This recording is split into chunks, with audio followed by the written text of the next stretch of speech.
네, 안녕하세요, 여러분. 미국 주식 읽어주는 여자 주식 누나입니다. 8월 2일 월요일 아침, 우리가 잠든 사이 밤새 미국 증시에선 어떤 일이 있었는지 체크해 드리도록 하겠습니다. 네, 지난주 금요일 뉴욕 증시는 아마존 실적 부진 소식 및 물가 상승에 대한 우려가 커지면서 3대 지수 모두 하락했습니다. 네, 이렇게 다우지수 마이너스 0.42%, 그리고 S&P 500 지수 마이너스 0.54%, 그리고 나스닥 지수는 마이너스 0.71% 하락했습니다. 그래도 나스닥 지수 같은 경우는 선물에서 엄청 많이 빠져서 시작했는데 개파락의 양봉을 냈는데도 불구하고 힘있게 끌어올리지는 못했어요. 대신에 그래도 이제 어느 정도 여기 5일선이죠. 이 초록색 선 여기에 딱 저항받으면서 좀 올려지다가 밀리는 모습이었지만 흐름이 뭐 완전히 깨졌다라고 볼 수는 없습니다. 오늘 또 어떤 식으로 이어가는지 좀 지켜보는 게 되게 중요한 자리이겠네요. 보면은 이제 그 전날에 장 마감 후에 아마존이 시장 예상치를 하회하는 실적을 발표했었죠. 그에 따라 이제 급락세를 보인 점이 이 증시의 악재로 작용을 했습니다. 아마존의 2분기 매출액은 1130억 8천만 달러를 기록해서 3개 분기 연속 1000억 달러 매출을 달성했었지만 시장 예상치를 밑돌았습니다. 특히 2분기 매출 증가율이 27%로 지난해 동기 기록한 41%에서 크게 둔화된 것이었죠. 아울러 3분기 예상 매출액을 1060억에서 1120억 달러를 제시해서 시장 예상치를 밑도는 가이던스를 제시했습니다. 이에 따라서 이 아마존 주가가 이렇게 마이너스 7%뚝 하고 떨어졌죠, 여기서. 이 같은 아마존 실적 실망감 속에서 이 기업들의 3분기 실적 전망에 대한 우려가 좀 커진 모습이 연출되었다라고 볼 수 있겠네요. 물가 상승률이 계속 오름세를 이어가면서 30년 내 최고치를 갈아치우는 등 물가 상승 우려가 커진 점도 증시의 부담으로 작용되었습니다. 페드가 이 물가 상승률 지표로 주로 사용되는 6월 개인 소비 지출 가격 지수는 전년 동월 대비 3.5% 상승해 1991년 7월 이후 최고치를 기록했습니다만 시장 예상치는 다소 밑돌았습니다.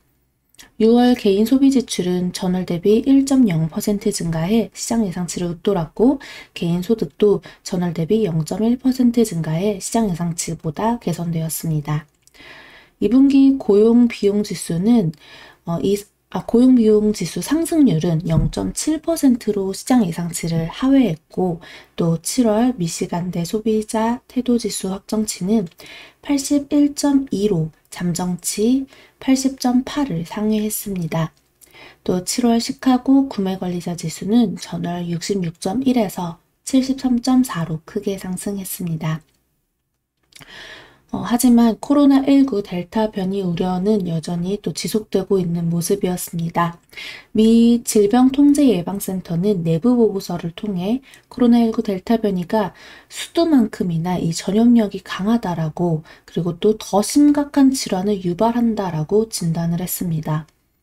델타 변이 때문에 이 코로나 대응을 위한 이 전쟁 이 개념이 좀 바뀌었다라는 점을 인정해야 한다라고 분석을 한 건데요.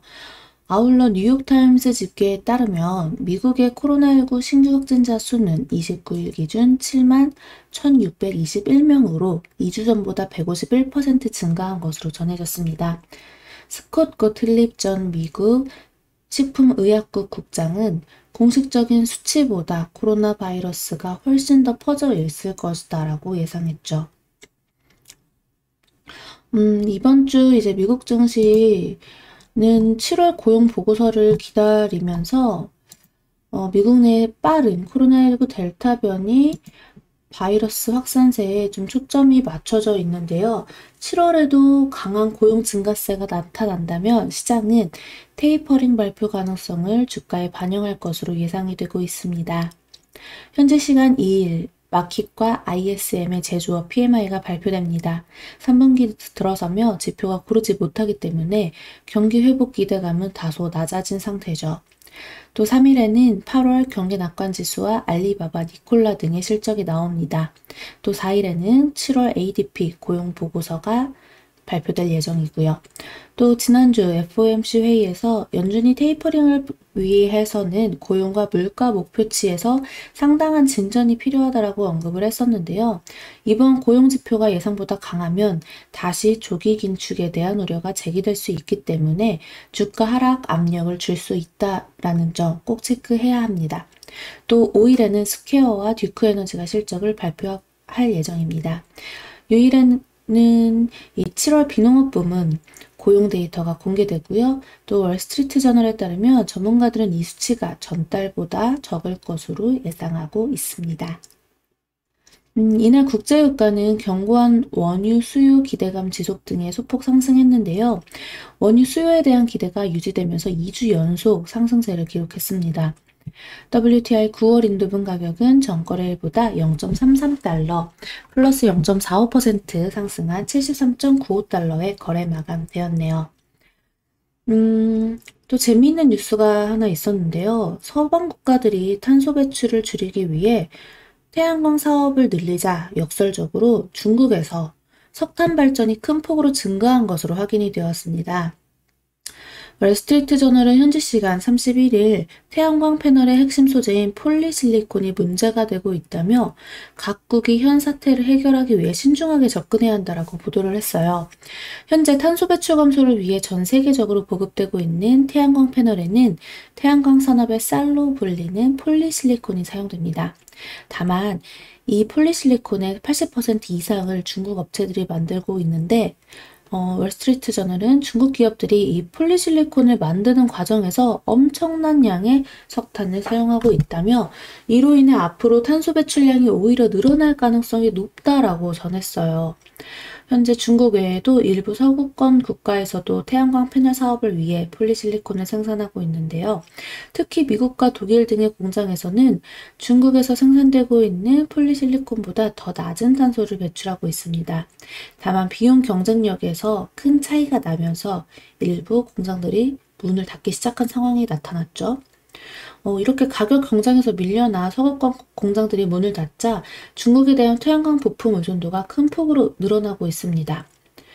다만 매체는 이 중국산 의존도가 줄어들지 않을 경우 태양광 발전이 세계에서 가장 많은 오염원을 배출하는 사업이 될 수 있다라고 경고했어요. 참 아이러니하게도 이런 뉴스가 좀 뜨고 있다라는 거. 우리나라에서 폴리실리콘 관련주는 또 OCI가 대표적으로 관련주가 있죠.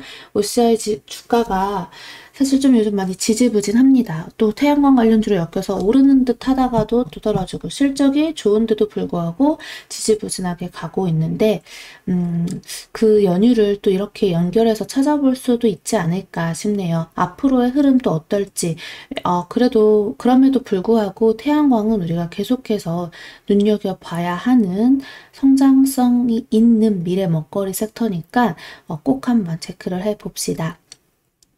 그리고 또 이런 뉴스도 재밌게 또 눈여겨봤는데 어떤 거냐. 최근 사무실로 이제 직원들을 복귀시키는 기업이 늘어남에 따라 골드만삭스가 앞으로 재택근무랑 사무실 근무가 공존하는 하이브리드 근무 환경이 증가할 것이다 라고 예상을 했습니다. 리스트에 가장 먼저 오른 기업은 세일즈포스인데요. 골드만은 세일즈포스가 하이브리드 근무 환경 속에서 가장 큰 두각을 나타낼 것이다 라고 예상을 했어요.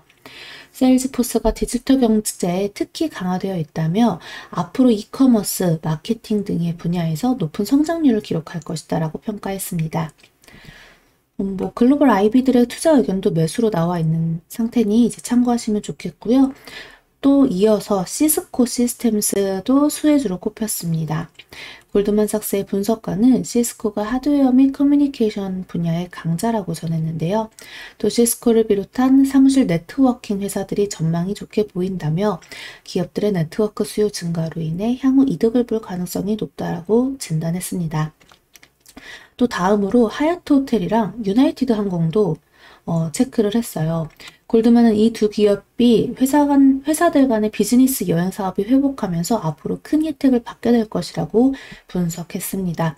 특히 하얏트의 경우에는 월가 IBD 가운데 현재 골드만삭스만 유일하게 매수 등급으로 평가하고 있다면서 코로나19 사태가 완화됨에 따라 투자자들이 특히 주목해 볼 만한 기업이라고 전했습니다. 유나이티드 항공 역시 매력적인 진입 지점으로 거론이 됐는데요. 현재 메이저 항공주 가운데 가장 저렴해 보인다면서 회사의 가치에 비해 매력적인 주가를 나타내고 있다라고 밝혔어요. 그렇게 되면 사실 우리나라에서도 또 비슷하게 눈여겨볼 만한 종목들이 있죠. 뭐 호텔신라라든가 그리고 대한항공이라든가 또 그 외 항공주 아직까지 코로나19 이후 기대감이 또 올랐다가 많이 또 조정을 받은 상태인데요. 아직까지는 또 더 성장할 수 있는, 더 오를 수 있는 캐파가 열려 있지 않을까 보고 있습니다. 물론 지금 당장은 아니겠지만 또 중장기적인 시각으로 본다면 충분히 좋은 결과 있을 수 있지 않을까 생각합니다. 호텔이랑 항공주, 그리고 또 뭐 재택근무와 같이 또 사무실 근무와 공존하여서 볼 수 있는 하이브리드 근무, 우리도 좀 계속 보면 좋을 것 같은데 그에 가장 수혜주는 저는 결국에는 클라우드 쪽이라고 생각을 합니다. 주식 누나는 클라우드 쪽 사업이 앞으로 계속 수혜자가 될 수 있지 않을까 눈여겨보고 있으니까 여러분들도 같이 한번 체크해 보시면 어떨지. 자, 이제 전체적으로 한번 또 종목 체크를 해볼까요? 뭐 기술주에서 팡주 한번 대표적으로 보면요. 아무래도 이제 아마존 실적이 좀 이렇게 쿵하고 떨어지면서 전체적으로 지수 하락에 좀 부담으로 좀 작용을 했는데 그 와중에 그래도 뭐 애플이라든가 넷플릭스 강보합권에서 마감이 되었습니다. 이렇게 또 흐름을 쭉 보면 종목별로 보면요. 반도체 쪽에서는 그나마 괜찮았어요. 흐름 괜찮은 종목들 많이 보였으니까 우리 오늘 반도체 쪽은 어떨지 우리나라 장에서도 한번 눈여겨보면 어떨까 합니다. 다른 종목들은 사실 이 아마존의 영향으로 좀 빠진 종목들이 있었습니다. 뭐 핀터레스트 같은 경우도 많이 빠졌죠. 미국 사용자 증가세가 둔화하고 있다라고 밝히면서 핀터레스트 마이너스 18%대 하락을 했어요. 근데 반면에 왜 버거킹 모기업인 레스토랑 브랜드 인터내셔널 플러스 5% 이상 상승하면서 이제 이게 아무래도 예상을 웃도는 실적이랑 디지털 판매 증가 소식 때문에 상승을 했는데 지금 계속 실적 시즌이니만큼 이런 식의 종목들 눈여겨봐야 된다라는 거. 우리나라에서는 뭐 최근에 맘스터치 이런 게 엄청나게 흐름이 강하게 움직였었죠. 체크해 보시면 어떨까 싶고요. 또 이제 뭐 베르사체나 마이클 코어스 등을 보유한 럭셔리 업체인 카프리 홀딩스도 2분기 어닝 서프라이즈에 12% 이상 급등했습니다.